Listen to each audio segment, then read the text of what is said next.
try that again, okay? How's everyone doing this evening? So, first off, I want to say thank you for coming out because I know that there's weather coming. So I appreciate you guys coming out this evening and weathering out that and being here for something that I would say is first of many huge milestones for Indienomicon. For those who don't know who I am, my name is Chad Hoover. I am the executive director. I've been involved with this organization for a better part of the 5 out of the 7 years that we've kind of been here in Central Florida. So if I can have actually some lights in the group here, I would like to do a raise of hands. This is your first time coming to an Indienomicon event. Okay, so keep them raised. Okay, now keep them or put them down if this is the first time that you've contributed and participated in an event that we have ran, whether it's here locally or participated with something else. So if you've participated in a game jam or come to one of our events outside of today. Put them down. Okay, so the things that people should be standing is those are true first timers that have never really contributed in any capacity outside of the past week.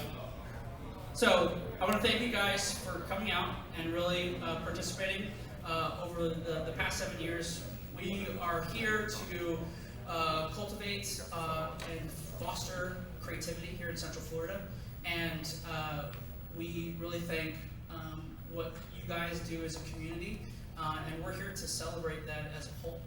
And that's one of the things that makes me do the things I do today, because I do them for you guys and the staff that are here to help me through this evening. So we're going to start festivities here. So these are the presenting and or post-mortem teams that will be up on stage this evening.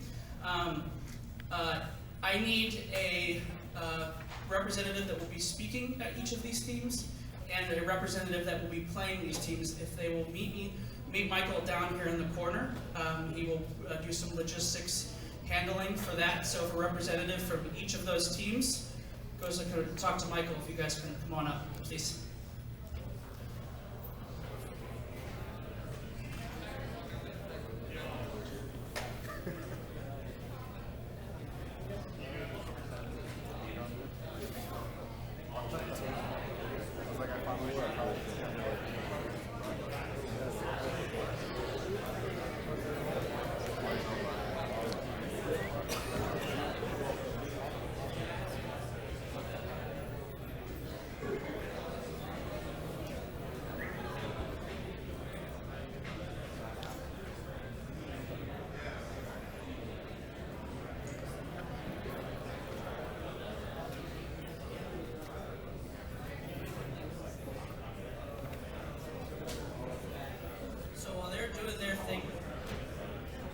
So when while they're doing their thing, we're going to keep the kind of conversation going here. First off, I want to personally thank Full Sail and the Fortress for allowing us to, for this particular month, come and this is to be our home. So I want to give a round of applause for Full Sail.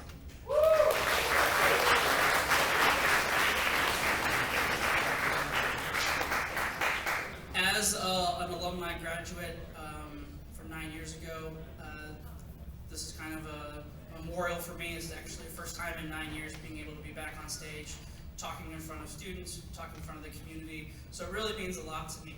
And I know that a representative is, who's coming? Okay, they're both coming. So we can talk a little bit about Full Sail. Oh man, we both get a mic. Hey.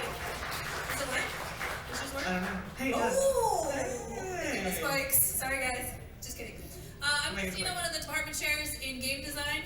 And I'm Robin, I'm the department chair of the Game Design Masters. so you guys have probably seen us around campus. If not, Hello. welcome. Who's from outside of campus? Who's from another school? Hi, welcome. Welcome. Welcome. We hope to see you guys. Great to have you here. Come hang out. But yeah, thank you guys for joining us tonight to talk about your games from the Global Game Jam. We're happy to have you guys here. You want to talk about the Fortress? Sure. So for those of you who are full sailors, you probably know, for those of us who are new to the facility, this is the largest esports arena on a college campus in the United States. And so we're set up for all kinds of good fun here. As you can see tonight, we're set up for presentations. Tomorrow we're going to do a cool educational event we call Full Sail on Air. We can also host a very large number of teams for tournaments. You can see we've got all the great seating on the sides, it pulls out bleacher style so that we can have folks come in and watch those events. So it's a wonderful facility, and as Chad said, we're really grateful we were able to make it work so that you can all be here tonight. Yeah, make sure you come out and check out the Armada when they have their tournaments. Thanks, everybody.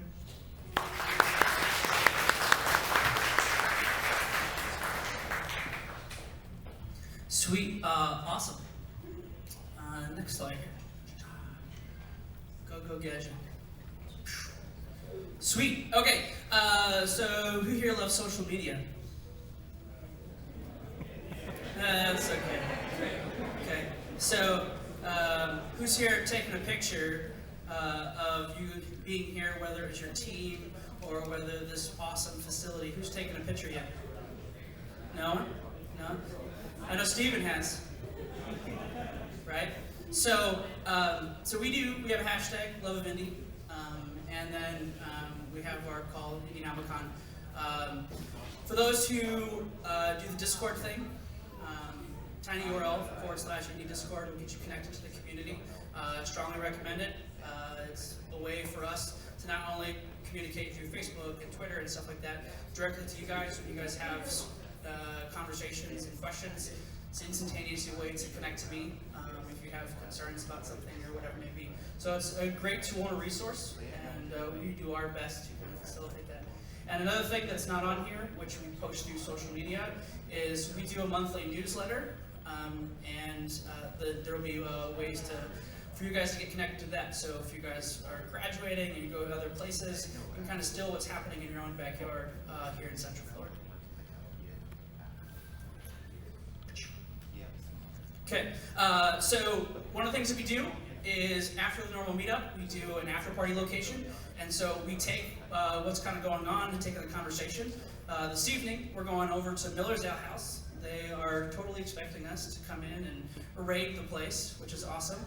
But that's where you can kind of continue to have conversations after we leave this facility and to kind of go. So it's not a requirement, but we always encourage you guys to continue to kind of hang out and do that sort of thing. So we're going to be there from 9 to 11 specifically, but you know, the party can keep going on. You don't have to leave at 11. So sweet, awesome. So this is the 2020 Global Game Jam Postmortem, and the list of locations behind me are all the locations that existed here in Central Florida, as well as all of the state of Florida.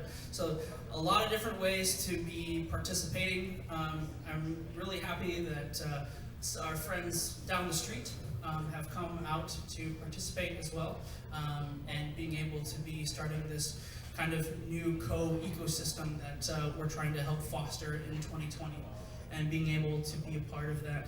I know that we have some representatives here, so of the people that are out on the audience, raise your hand if you actually participated in the Global Game Jam.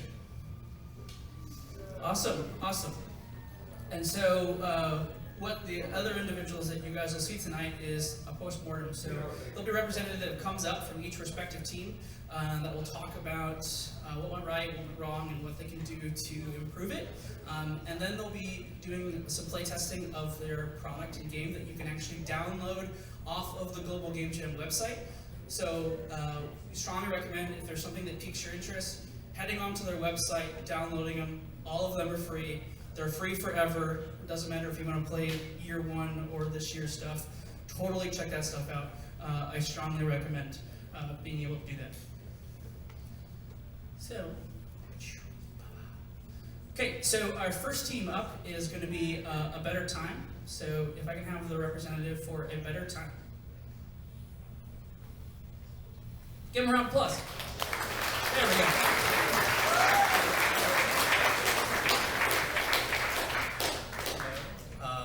At least let me introduce me. My name is Sebastian Saavedra, and I was the lead programmer of A Better Time. I'm Laura Reyes, and I am the artist.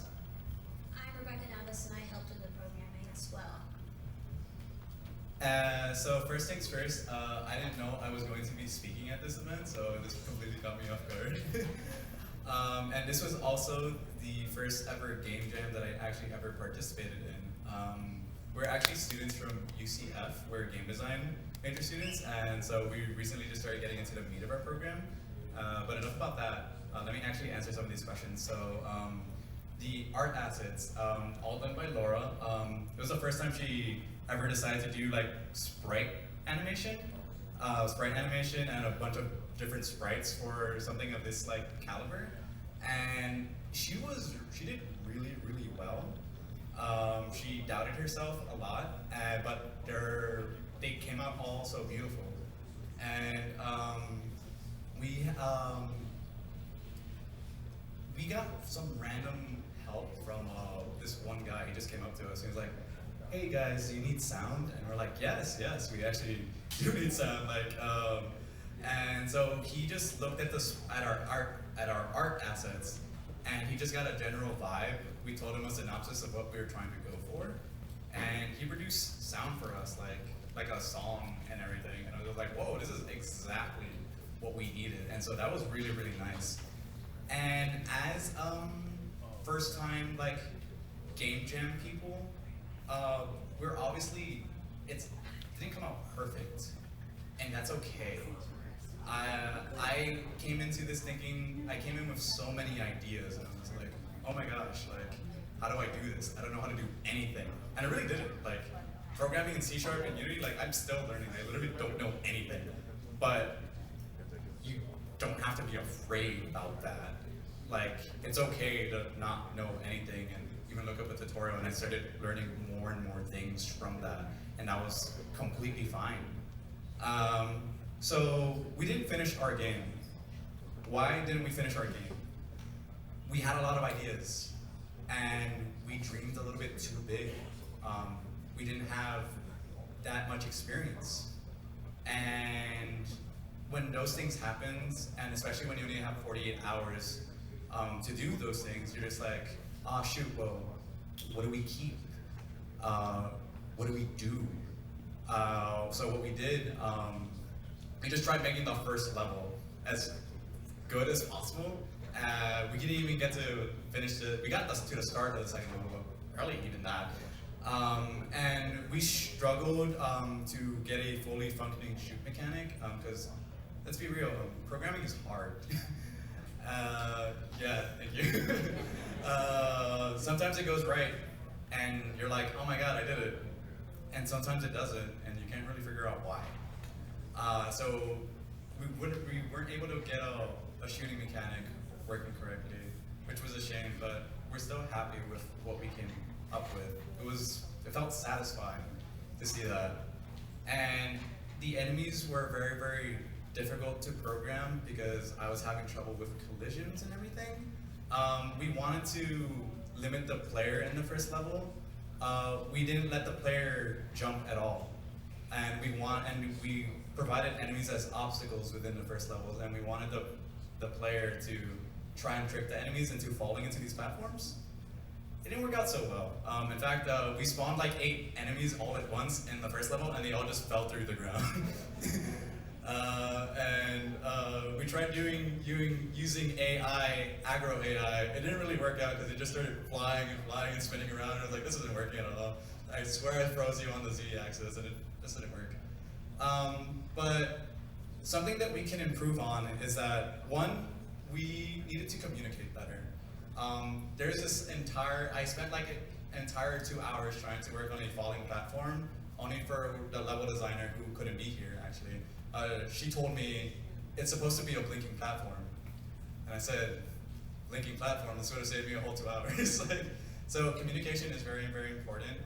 When you're with a whole group of people that you're not too familiar with, or you've never really worked in a teamwork environment, you really start to notice your weaknesses, like, oh my god, why am I anxious to talk to my friend, or things like that. You don't want to step on anyone's toes or anything, but sometimes you have to.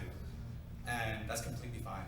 So that's something I'm going to work on. Like, I shouldn't be afraid to ask my artist, like, hey, can you do this for me? Or ask my programmer, hey, like, is everything doing okay? Or like, oh, hey, is this okay? Like, that's completely fine. So yeah, that was how our experience with A Better Time.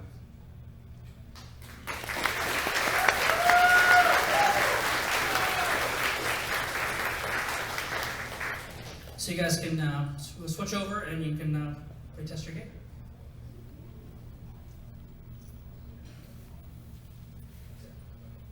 So, see beautiful sprite art by our artist here. So, one thing I want you to notice, what we want to do, move to the left, actually, and stop pressing the left button. She doesn't have control of the player, which is something we kind of wanted to go for. I'll continue moving forward. And touch that orb right now. Now keep moving right and stop.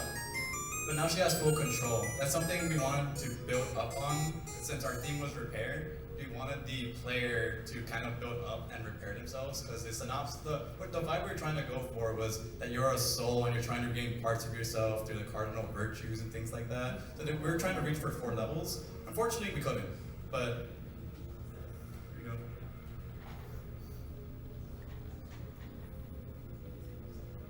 Here's where enemies would have been, but as you can see, they're not, because they're already fell through the ground.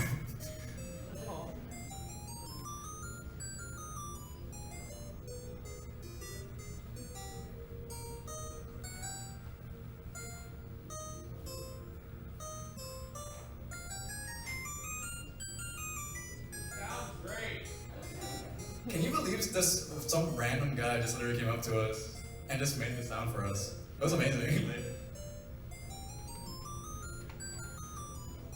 Sometimes there's a collision problem and you can't walk through smoothly, so that's what she was going through right now.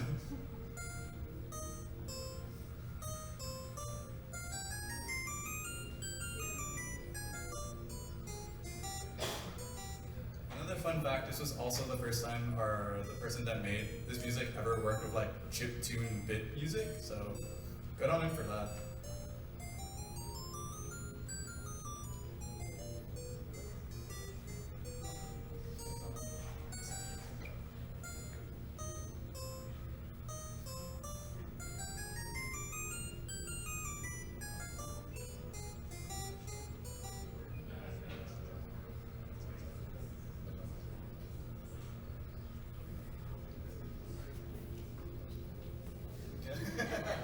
Again, problem with tile map collision.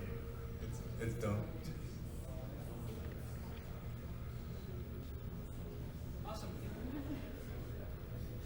Awesome. Give them a round of applause, guys.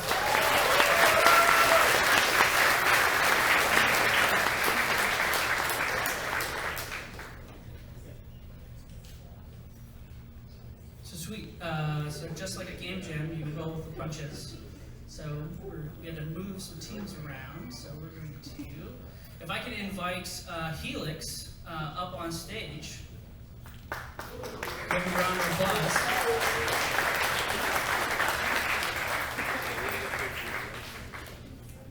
Am I good to go? All right, so we're Helix. I'll introduce us. My name is Dylan Rader, and this is Midas. Galvis Brasenio. And the tilde over the N was a problem, actually, in development, because our font didn't have an N with a tilde. So I had to find a sprite of a tilde and just kind of hovered it over the N. It's terrible, it's all pixelated, but we made it work because names are important. We also have Robert Bowerly sitting out in the crowd.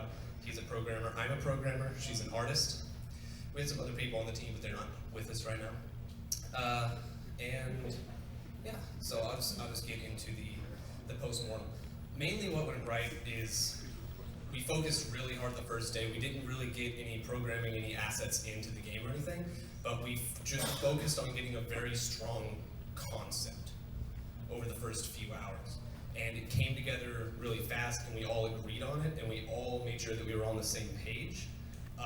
And there was some functionality get in just a little bit, but mostly we all just got the concept ready, and then we came in the next day and just did a huge day of work on that. And that ended up helping us a lot because everybody was on the same page and everybody knew what game we were making, basically.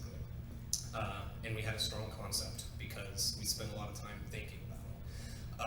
And the other thing that went right is that we communicated really well. We made a little Discord server, and we actually had one artist who was like all the way down in Miami and wasn't able to be here, but we kept communicating constantly, and she was able to give us a lot of good assets, and she understood the game. We would call inside of Blackmore on Discord and keep communications up. And obviously, anybody who works in games knows that communication is super important. So if we hadn't have communicated, and we had somebody that was remote the whole time, we might have not been able to get anything sort of quality out of that team. But we did, so that worked out. And the main thing that we didn't do right was that we spent a very long time until we got to the first playable. And getting to the first playable, getting to something that's executable as early as possible, I think is really important because you get to playtest and you get to see what the game actually is, but we didn't get first playable until maybe 4 hours before the deadline on the final day. And we never really got to do any playtesting. So we just threw it all together and hoped, and we think it kind of worked out, but it would have been a lot less stressful if we had an executable at the end of sort of day 2. We could have played it, gone home, rested, came back, and implemented changes based off of that. And yeah, I mean, that's basically it. If we wanted to improve next time, we would just maybe go for more of like a minimum viable product sort of structure. So like we don't try to do everything and get the whole game done before we make an executable, but just get only the stuff we need, get an executable, and then add features from there.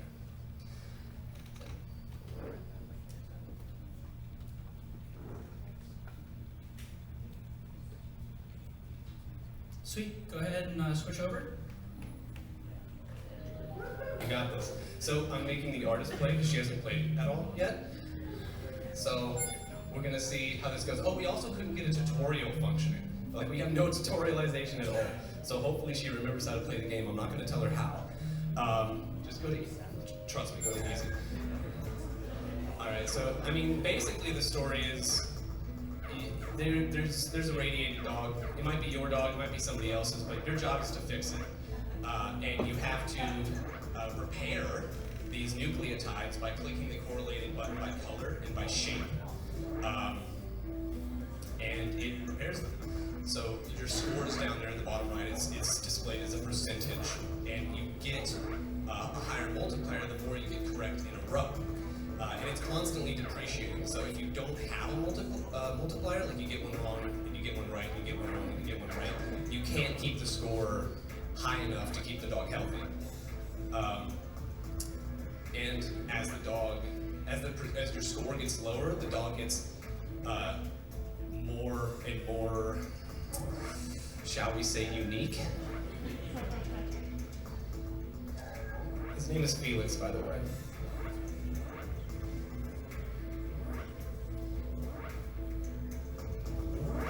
And so I think it's above 90%. You can see now he's completely normal. And if she falls below 80% or something like that, you'll see his eyes will get just super huge. And then we'll just go up through the difficulties because the levels aren't super long.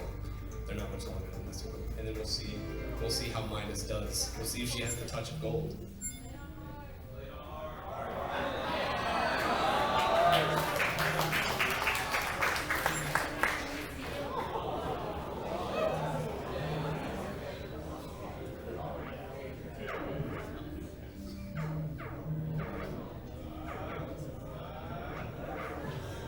Cheer her on, guys. Come on.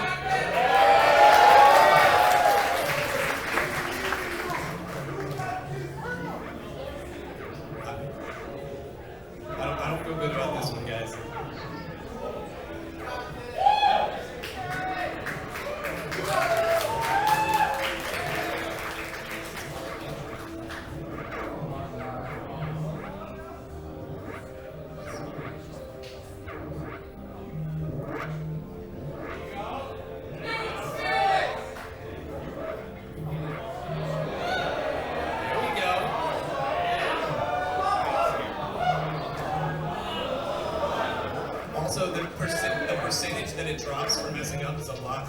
hard mode.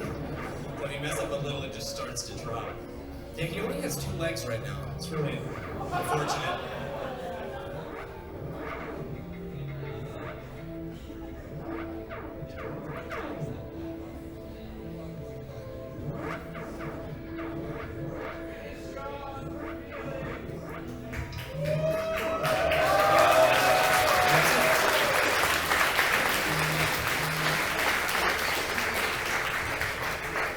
Sweet, give it up for Helix, guys. So next we have Home Sweet Home.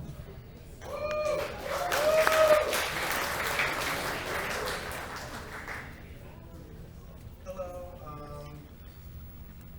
I didn't really know either that I was going to be up here presenting, but hello everyone. This is my first time being at Indienomicon and actually my first game jam as well, and so far it was an awesome experience. Getting to work with so many people to create a game in 48 hours was a crazy experience, and it was amazing. Then we hit a few hitches in our game. A lot of things went right, a lot of things went wrong, and there's a lot of things we could also improve. So, what went right?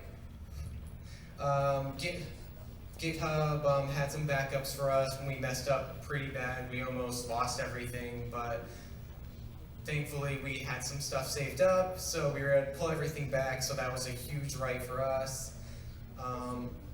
Our character creator had already had a character to begin with. He had a lot of stuff that he already had prepared, so it helped a lot with the progress on the game. And we had great team communication. We were constantly talking with each other, and we also were just really friendly with each other, and we also got the point across easily. Overall, it was just a fun time to be had the entire time. So what went wrong? GitHub and Unity files did get corrupted occasionally, even though we did have backups. One of our teammates had the wrong Unity files, and it ended up corrupting the entire thing, and it happened twice because mistakes happen a lot. And I guess making sure to double check your Unity and double checking GitHub and just double checking everything when you're making it is extremely important. So that's something we definitely would make sure to do next time. The code to make sure the game was working ended up getting goofed up towards the end as well. Like 30 minutes before we had to turn in, the code ended up getting goofed up. We couldn't pick any objects up for our game. Everything started going crazy, but at the end we managed to finish it. So making sure everything is working at least 30 minutes before you have to turn it in is something we definitely need to work on as well. And overall, we didn't really get the level and the player working the way we wanted it. We wanted to have extra sounds and extra animations, and we wanted the level to look even better than before. We wanted to test it out, making sure everything was perfect, but considering how we only had 48 hours, we weren't able to get that. So definitely making sure preparation, making sure to prioritize things would be something we could definitely improve on as well. Other things we improve on? Making sure, so uncomment in the git ignore pretty much means that in the git ignore, there was an issue and we didn't see it at all. So we weren't very experienced with git ignore. GitHub, we were very experienced with it at all, so we ended up just having way more issues than we needed. So doing some research before doing to your game jam on sharing files and everything is super important. I'll make sure to do my homework before going to my next game jam. Eating balanced foods and drinking more water. Some of us end up ignoring our needs, such as drinking water and eating.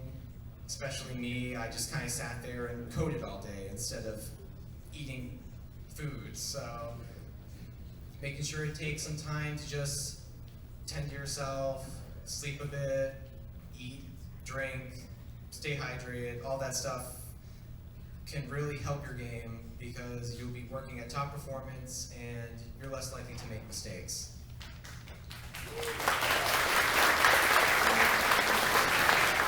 Nice job. Now, home sweet home.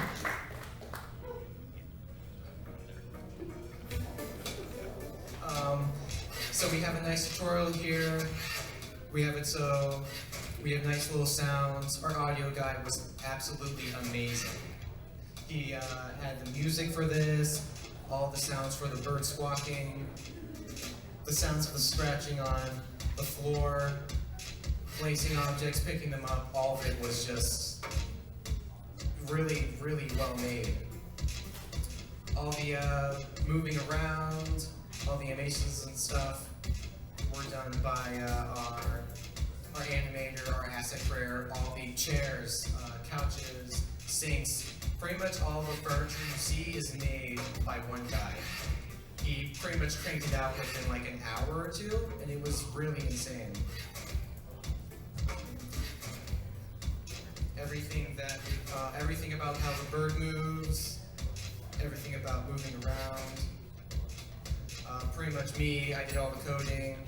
I make sure you can pick up objects up and place them down. So I ended up messing it up towards the end, but I was able to fix it in time, thankfully. Woo! And so now we have our wonderful bird picking things up and placing them. The bird's name is Coco, and pretty much the story of our game is that our bird had a wonderful nest in a tree, but a storm ended up destroying it, and he has to rebuild his nest.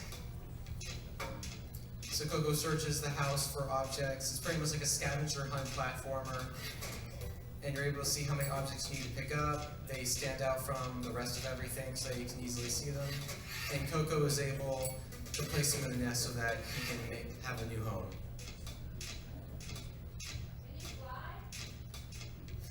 Coco unfortunately injured his wing during the storm. We ended up in the house, so he's unable to fly, though he's able to flap a bit so he can jump twice. Nice job.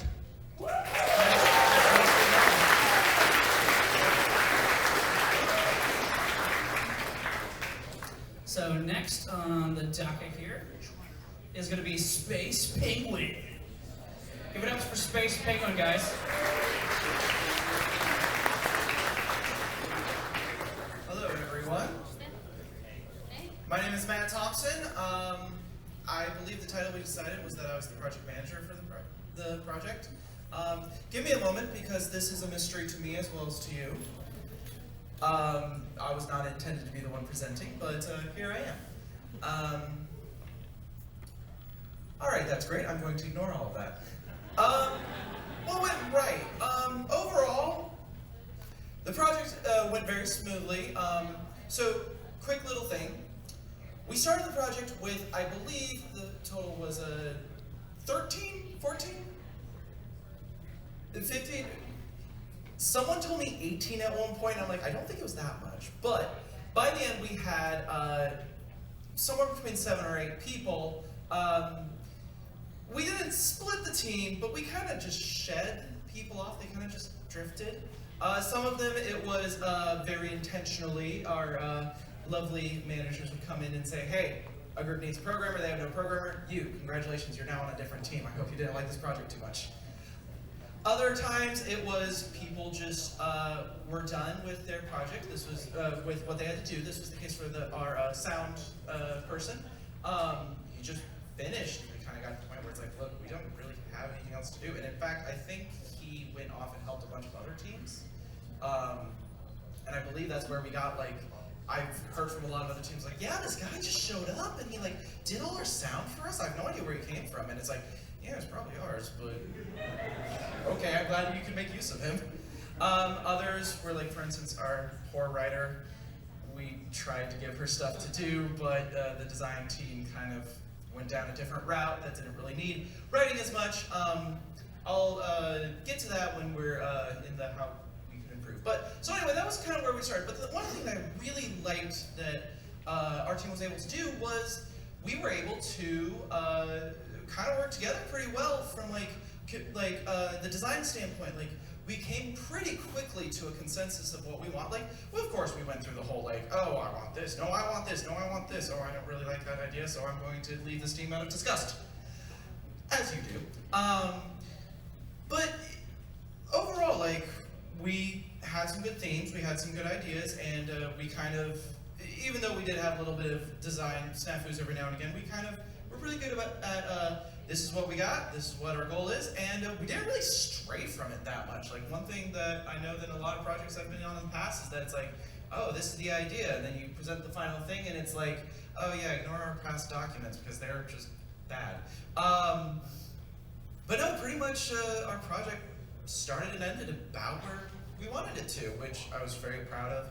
The team was very hardworking, pretty much like with exception of breaks, like pretty good. We had a good roll going. Just overall, good team. As for what went wrong, I can best summarize that with a 3-letter word: Git. We had quite a few Git problems, including but not limited to having our entire project erased right before one of the check-ins. Fortunately, we were able to like grab a bunch of pieces, but there was definitely a yeah, hey, people are supposed to check in on us. Go away, please. But yeah, it's just, we just had a lot of, Git just wasn't working for us. Like, it eventually was just a, hey, listen, we're gonna just send Unity package files to each other via Google Drive. So, really wish that that had not happened. We also had, I'll use this as a kind of connection into the what I think we could improve on, what I would do better next time, or would want to do better next time.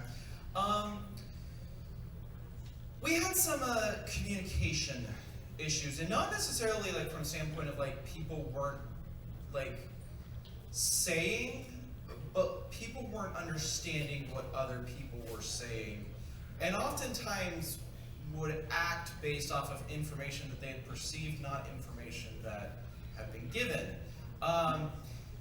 In some cases, this could have been fixed really easily, and I regret that. For instance, I mentioned our writer. We started with, we wanted this to be almost a parable of mental health. You were repairing someone's mental health state. That was kind of where we started. But when the designers went off and they went into a little corner and started scribbling the way that designers do, we kind of got rid of that. And in fact, we got rid of all the story, except for there's a penguin in space, and we don't really care why. Which was sad, especially from a project management standpoint, because it's like, we have this lovely writer here who has devoted her entire weekend to our services, and you just told her that she is useless. Well, go find a new project, please. I don't think I was the one that said that, but I think ultimately that was the final conclusion. So we had some communication in that regard where it's like, look, like, you should be putting this, you should be having that as part of your design thoughts. Like, have that as one of your constraints, that this has to have like story that a writer can work on, stuff like that. Another one that we had was, I'll just kind of say this example, again, this communication thing. We, I won't say who, but we had a couple programmer interactions that got a little interesting when we finally did get to the point where it's like, hey, we're gonna put everyone's code into one machine, as you have to do at some point. And we kind of had this interaction of, hey, so this class that you're using is not the class that we're supposed to be using anymore. I made a new one that is what I have, and it's like, okay, well, the other programmer has written a bunch of dependencies upon this class, so we're gonna have to figure out, spend some time to combine the two classes. Code merging. Programmers that have worked in a team probably have had this experience, and this is frustrating but manageable. It was like, well, why do we have to code merge? It's like, well, if we don't, the dependencies are all going to break. So we did it, we ultimately did it, and come back several hours later, actually I think it was the next day, just time skip, and sit down, it's like, hey, what's going on? It's like, oh, I replaced the class with the one I wrote, and now all the dependencies are broken. To which I definitely had in the back of my head, well, what did you think was going to happen? It was just going to appear? And we had things like this kind of, like, it was kind of this misunderstanding, not even like miscommunicating, just like a, look, this is why we need to do things the way we do, this is why we need to do this, because it's not just like what you want in this, but what does everyone else want in this? Does that make sense? So that was something that I would definitely like, went wrong / would really like to change. But that said, like, someone taught me compliment sandwich. That person was a phenomenal programmer, and once we figured out what was going on, he pretty much built the entire game. So, that said, communication issues aside, this boy's going places. And yeah, just kind of in general, that is what I would improve upon. That's yeah, I think that's pretty much it. This is the part where I'm pretty sure we're supposed to play a game. We'll see how this goes. Because I don't know how this is. Thank you. So yes, this is our little penguin. Why is he a penguin? Literally because someone said it would be cute if we had a penguin. So yeah, so you have this ship. It is dying because, I don't know, asteroids. So you approach these, and in order to repair them, you have to collect those little items, and you go to them and play these little mini games. Each item correlates to a specific spot. The items come from these asteroids, which make that lovely sound.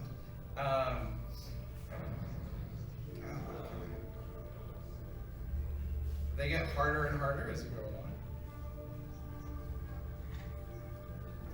I might not be it. There we go. All right, so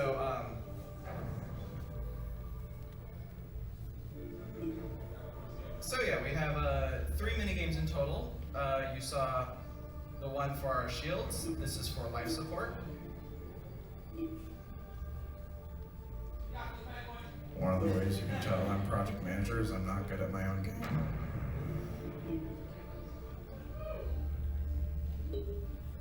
You get this little arrow up here to indicate which one you go to. This is our last little mini game, kind of as Simon says.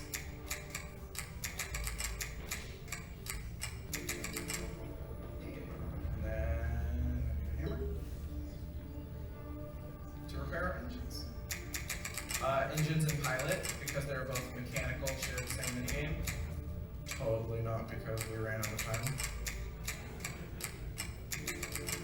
And we win!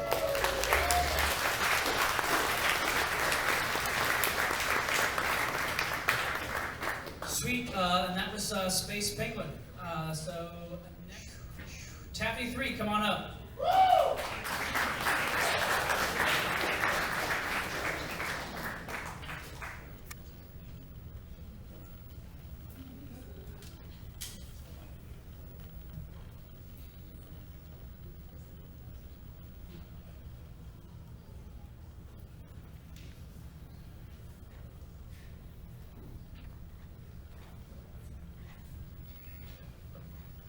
Okay, we're gonna go on the demo machine.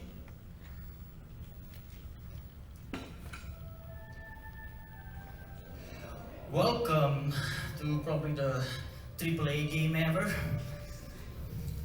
So first things first, okay, as you can see, I am not a good speaker. You can see that I'm nervous, shaking my leg at this point.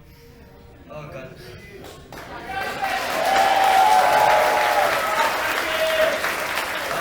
Thank you. Firstly, I am Dicky. I am a game designer and also a level designer. His writer is one of my teammates, Drew. He is also a game designer and also the game programmer. We have one more member, but I don't know where he went. He probably had a dinner. Like, as you can see, like, we don't have any list over there. We don't even know what we write. So let's start story. How does we end up having this ship look alike? By the team called Repair, we have so many design particulars to think about. We start with fixing a Chinese plate. to 2D Fallout Shelter lookalike. And then once we decided that we're gonna make a 3D repair, this is what we're gonna do in our repair system. Quick fact, it's all start with a submarine in underwater. We spent like countless hours on that, 12 I could say. And then is something? Okay, might as well. As you can see, this is all start with a spaceship trying to collect material, or we could say crystal. We have our sonar ability, which find out where is the crystal located at. That way you will not drown, because this is space, so what area you're gonna lose. Quick fact. Firstly, when I say that we were planning to make this game in underwater, there's a reason why we have to change the scope. Just because one, we can't figure out how to get the effect of the water to work. So we changed it to land. We made a spaceship in a land. As I'm a level designer, I download some asset and try to put stuff on around it. One of my members that not here, he just proposed an idea which I still don't know why I'm accepted it. He said that let's put a space in the middle of me doing all the level. I was completely silent. I thought that we gonna have like to redesign all of it because it's gonna take too much time. But my friend over here was like, yeah, let's do space. It's like all that 2 hours of making town map are for wasted. Back to it, once we get all the crystal, we could actually upgrade for the second upgrade, which increased the capacity over there.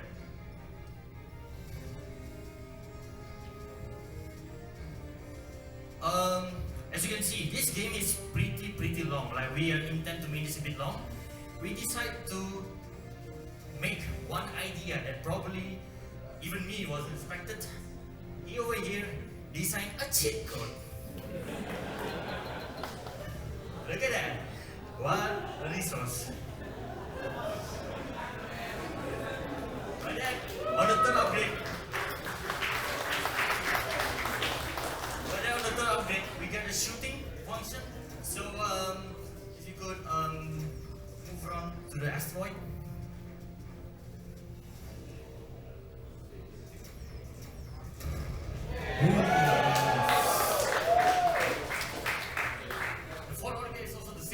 Increase to the max inventory, and the last one, which is the win scene in order to beat the game, is award.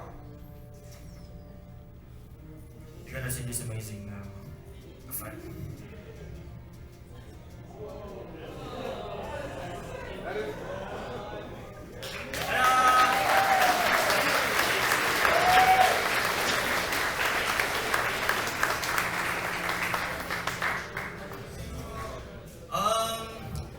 We have news. We have one more cheat code actually. Look at the ship.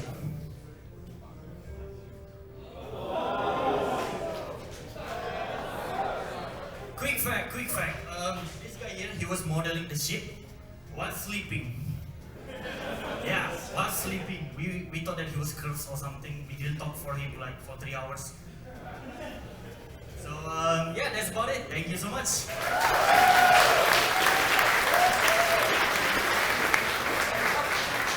Nice job. That was Taffy 3. Feature creep to the best of their ability. Who's next now? Now they're out of order. Sweet. And now we're going to go back to the front.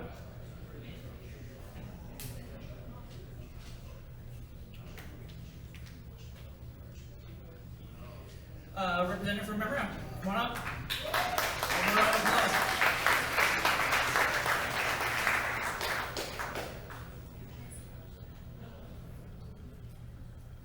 Hello. Okay, great. Hi. So we are Memoria Dandum. We are a 2.5D platformer, as I was told, because we have 2D sprites on a 3D plane. So basically, our game is about this girl named Vina who explores the 5 stages of grief. And instead of having it be a side-scrolling platform game, we are actually a vertical platform game. So today we're going to be showing 3 of the 5 stages that we have planned, because that's all that we could get done for the Game Jam. And we actually threw a Game Jam 2.0 last night and stayed up until like 5:30 in the morning, getting all these levels really nice and pristine to show off today, and come together and tighten up the artwork and all of the mechanics. So, it's about collecting your memory fragments of you and your father, and there are usually some card games that basically you're putting your memories in order again, but we took this out for this demo because we're having some issues, and we will be approaching that. But in the beginning, we had a team that was like way too big, and we all liked this idea of, well, we had a memory repair kind of game concept going, and then we split off. And so our team right here, I would like to introduce. I wish I could bring you guys up on stage because I love you so much. We have Eric on story, concept, character animation right here, and rigging. We have Justin on story, concept, and writing. Maya on story, concept, and writing.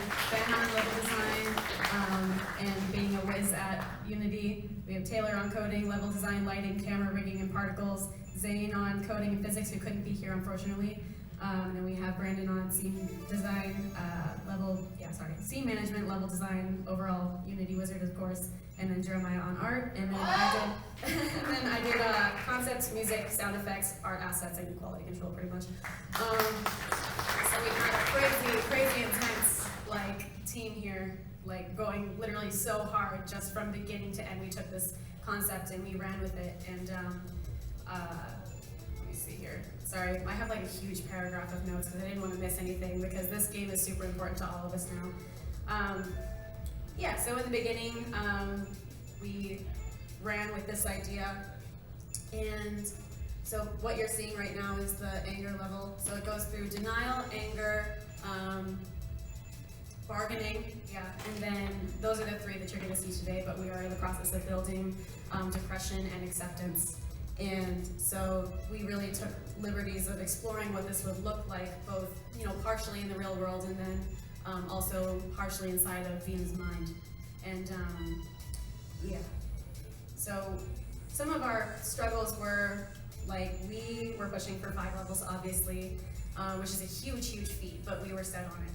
And but due to time management, we really weren't able to do that. But I mean, 3 is still a huge win in my book. Let's see here. We have a huge backstory for all of this, and we have dialogue that we weren't able to implement on time, but that is going to be added very shortly, because this is something that we would actually like to complete and push out on Steam, and we want to actually dedicate this to children who have lost their parents, and parents who have lost their children, and people with strained relationships with their parents, and people who never even knew their parents. And we really want to focus on helping people express their emotions, even if it's just a distraction. But we really want to focus on helping people. I said that. But yeah, we went home, I think, the first night, and then when we came back the next morning, we were here pretty much until we had to submit everything. So it was the workflow and the energy just was incredible between all of us. Make sure I didn't miss anything, otherwise I'm gonna shut up. Thanks.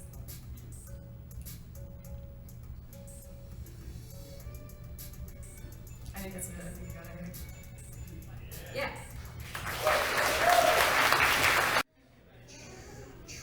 We're gonna bring up Dino Fortress, so come on up.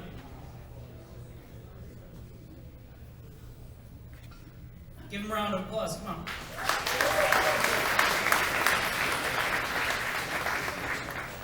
Hello everybody, my name is Carlos, and I'm one of the artists in Dino Fortress.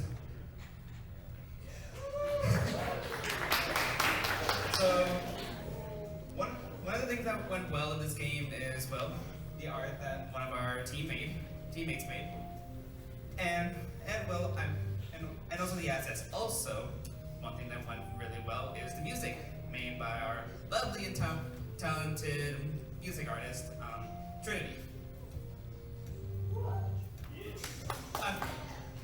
The things that went terribly bad in this game is, well, the many glitches that comes with it.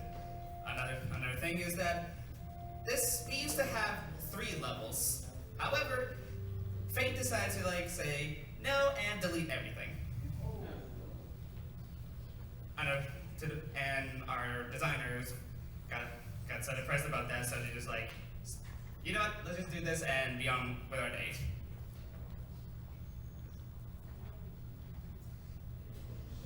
And here comes the little dinos. So, there are many things wrong with this game, as you can see. But this was my first ever game jam, and despite all the hardships and the stuff trying to get on time, it was really fun. I enjoyed it a lot.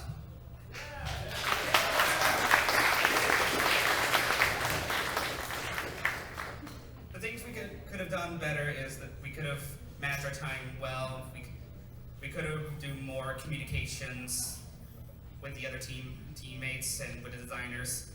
And I guess for the designers, they could have, well, find ways to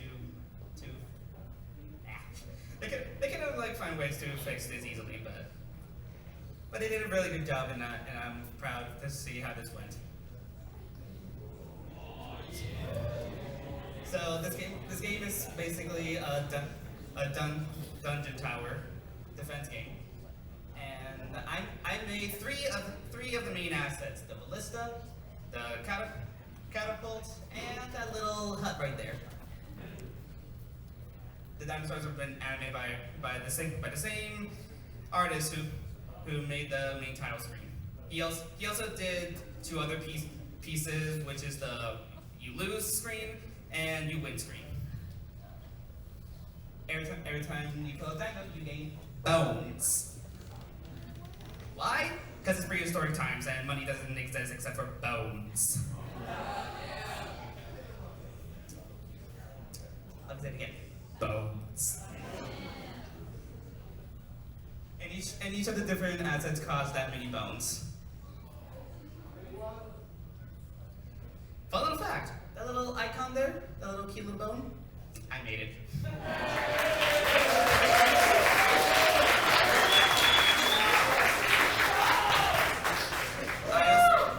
I also made another icon which is supposed to represent health, which is supposed to be representing the different health for the dinosaurs or for the towers, but sadly we didn't have time to add it, so we had to scrap it. There was another asset that I made called a repair shack, which is supposed to have a little area effect that repairs the towers that got damaged by the little dinos. Another thing we probably had to scrap was we had this little skeleton dino that breathes fire, and he's supposed to be the big boss. But sadly there was a lot of issues with him, and we didn't have time, so we had to scrap it, sadly. But nonetheless, this was a great experience for not only me, but also for my entire team. And I'm done.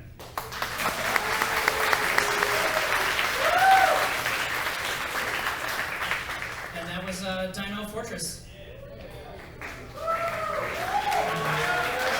Next up here, so this wizard, we're gonna do a game demo here, and so yeah.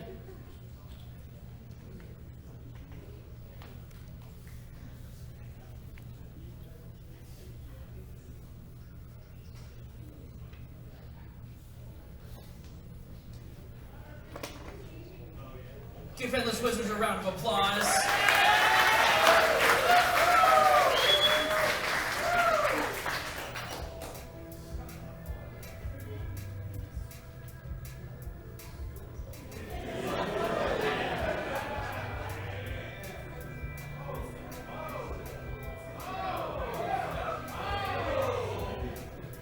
on, cheer him on.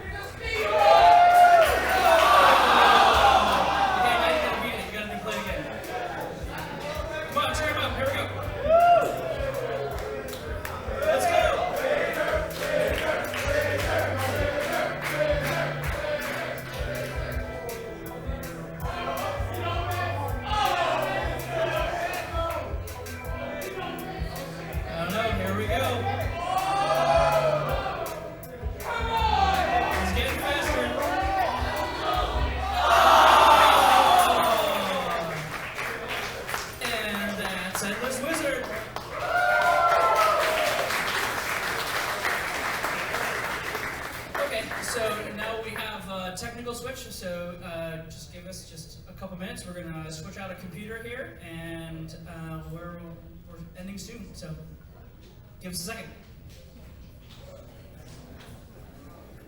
And so here's hard switch, guys. I guess. Alright, I'm a farmer. Where are you? Yeah.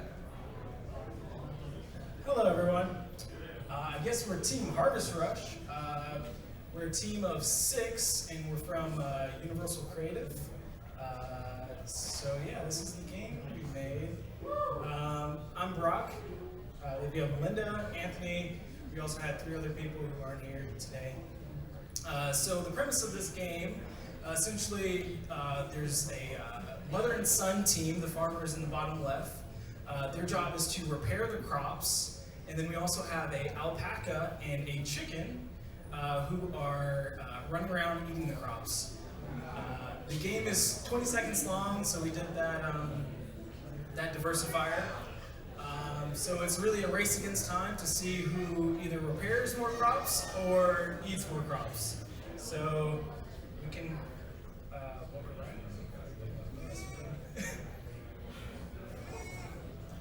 So we'll talk about some things that went right with our game. I think our team worked really well together. We came up with this idea really quick, and we tried to keep the scope as minimal as possible to be able to do everything in the 48 hours. So once we came up with the farmers versus critters idea, each side got 2 abilities. So the farmers were to dig up a hole in the plot and then plant their seeds, and that will contribute to the health of the farm. And the critters were to eat each of the plants, and then they'll obtain a berry, and then by eating, they'll be able to regain their health that was deteriorating over time. So there was an interesting balance between the health of the farmer side, which is to make sure the farm is healthy, and the timing of the critters to ensure that their health didn't deteriorate. So some of the issues that we had with the game were, by the last day, we were working really well, but working on several laptops and being able to merge all the branches together came to like a little crash maybe an hour before submission. So better next time to have better communication between all of our programmers and make sure that does not happen next time we go around. So since our game is 20 seconds long, we'll just go ahead and play so that we can kind of more experience through the game. And hope you guys have fun watching our little battle royale between the farmers and the critters. Let's cheer them on. Let's cheer them on. Here we go. 3,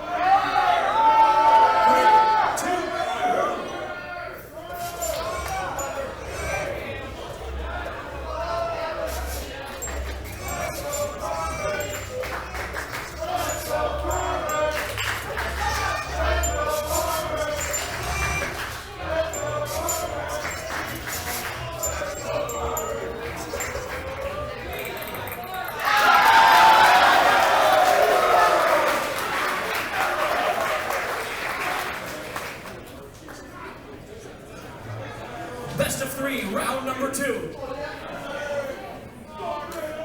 Let's go. Cheer him on.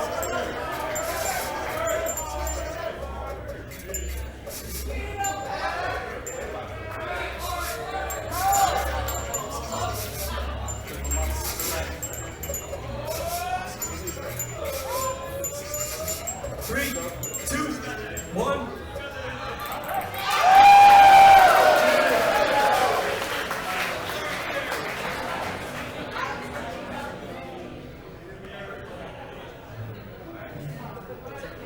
Give him a round of applause. Guys, that's Harvest Rush.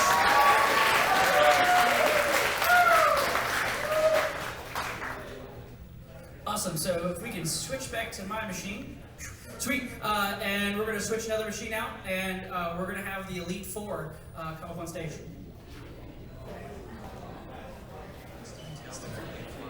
Excellent. Hello there, everyone. How's everyone doing? Oh, most excellent. I'm always glad to hear things like that. All right, so we are Team Elite Four. You may have noticed that Bruno is on his way. Yes. We did eventually actually have kind of a few constraints to work around. What went right, I'd say that we did actually accomplish our goals within a playable amount of time. That was good. Oh, thank you. I like that single clap. I was very So, we decided to do asymmetrical VR this time. That means one player's in the headset, the other is on the desktop, or the laptop in this case. Essentially, this is tower defense. So you are repairing the actual towers in VR. You're making them, you're repairing them, they're keeping a number of robots in here. Still setting up Oculus as well. You guys know how that is. Oh, you don't? Oh, okay, we got a few hands. All right, sweet. Yeah, so I'd say that what went wrong, we had a diva in our group. Yeah, you know how it goes. Her name is Midna. Can you believe that?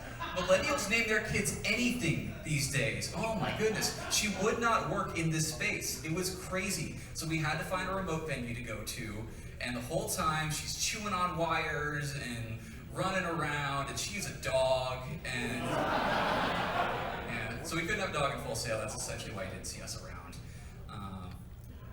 Going forward, we did accomplish a good amount of goals. I myself was our producer and environment artist. Austin here was our VR programmer. Bruno on the way, his name is Angel. He is our our desktop tower defense programmer. And our goals for this jam were actually to make boilerplate software. The idea behind boilerplate is that you can sort of wrench it off and use it for other stuff in the future. So future projects can use our AR/VR system pretty robustly. We'll include the actual code once we get the source uploaded. But we put final touches on it today, so that is coming soon kind of deal. Yes. How are we doing? We had a few pre-made assets, which I was sad to do because I wanted to do everything. We always want to do everything. So the pre-made assets were the robot crawly guys, and the rest was actually pretty much handmade. I think I downloaded a skybox. Yeah, I got a skybox, and it's fairly obvious. You can see that. Our control tower, so the person on the desktop, is actually canonically named Simon because the level, which I got to design this time, that was the other thing, was we all decided to branch out, so I did level design. It looks like a Simon board from the top down. So that actually helps players decide where to send their forces, where to actually align different things. Technically this could play as just a standalone desktop set. Are we good? Almost excellent, switch over. I can talk while you play. Oh, you guys like that? Oh my goodness, that is so good to hear. I appreciate it. Oh, that's a good point, yeah. All right, I can switch hands. I have two of them. Yeah, we're plugged into power. All right, just starting the EXE. Yeah. I don't know where you put your controllers. Okay, grab the bag. You're embarrassing me, Austin. Oh my goodness. I want to be the mask guy in Elite Four, you know? He had a really cool mask. Bruno could rip off the sleeves by flexing. The other guy had the mask. There was the girl, and it's actually been so long. I just picked Elite Four on the spot because there were four of us. Wyatt, our audio guy, is not here as well. I hate to use the phrase audio guy. Is there a term for audio guy when they both compose the sound effects and the music? Is it dude? Okay. Oh, sketch. Audio lead. Ooh, I like that. It sounds powerful. Oh, he's going in.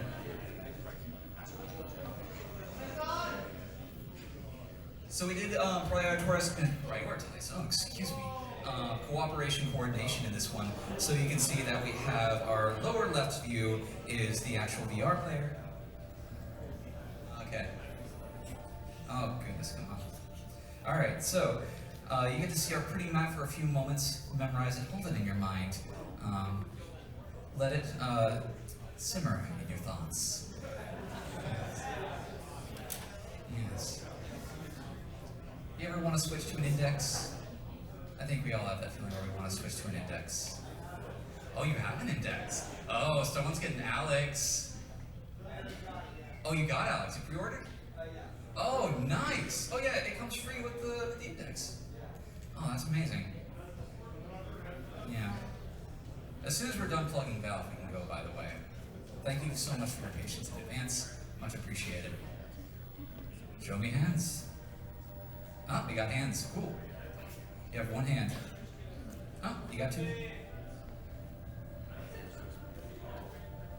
Toward your right. It's like floating down there.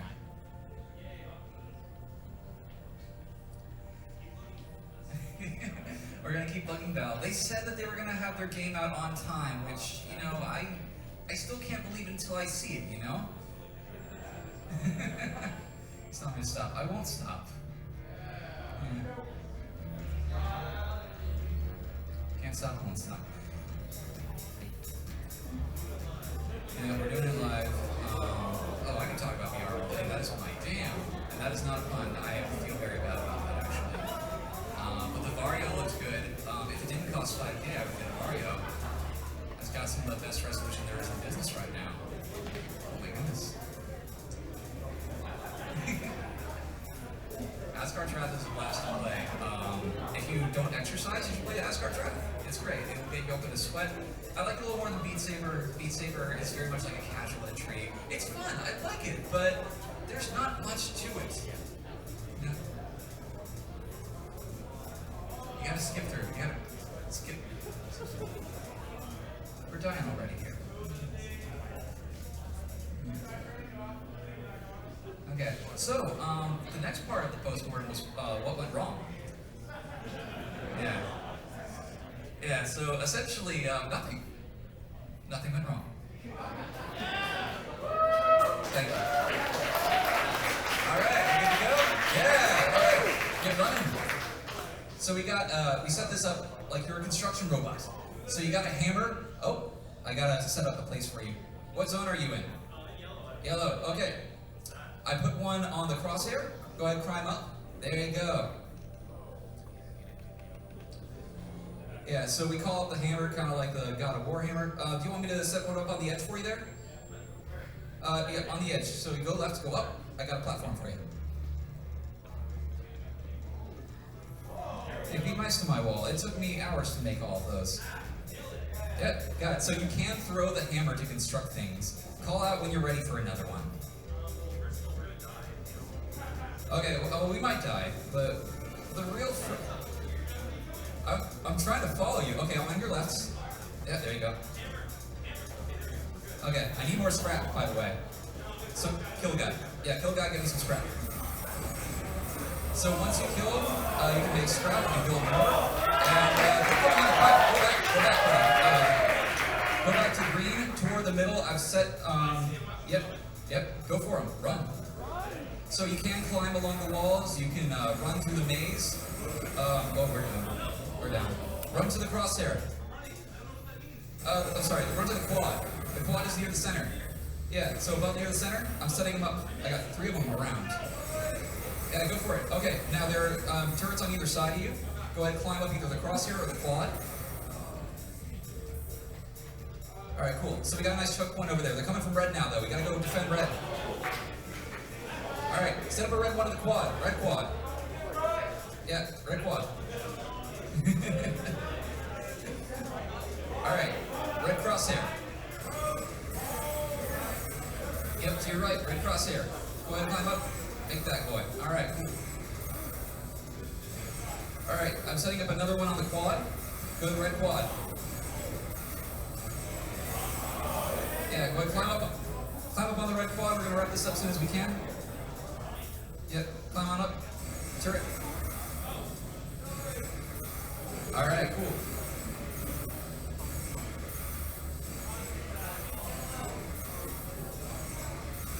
Alright, nice job. Oh, a lot of slaying there. Very nice.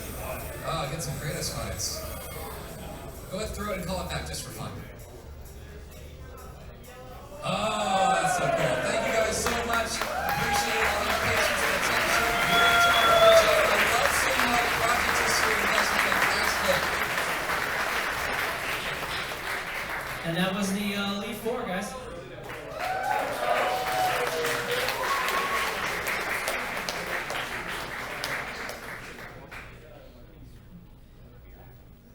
So that finishes our presentation. So give another round of applause to all of the team Detroit.